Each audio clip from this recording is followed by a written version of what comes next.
Hi guys, it's Jen from Cobb Cabin Crafts, and I'm going to make an experiment today. Let's just experiment with a poison ivy soap. Poison ivy is not in the soap, but I'm hopeful that this is another way I can help. What you don't know about me is I get poison ivy from looking at it.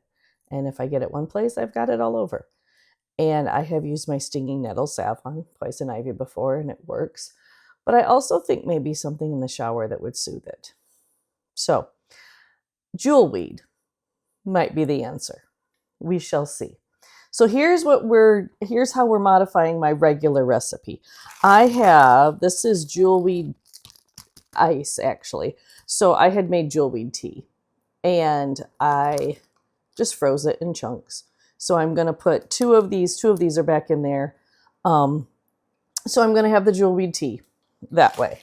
And then I infused olive oil. Isn't that just, it's not pretty, is it?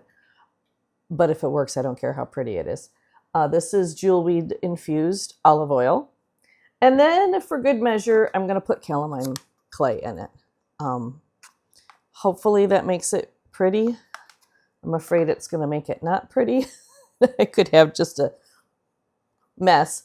But again, if you are itching all over the place with poison ivy, you don't care what your soap looks like. You just want to feel better. I'm lavender and mint, I believe. Peppermint and lavender will be the two essential oils I use. Both of those are cleaning and soothing. So I think that's the way I'm going to go.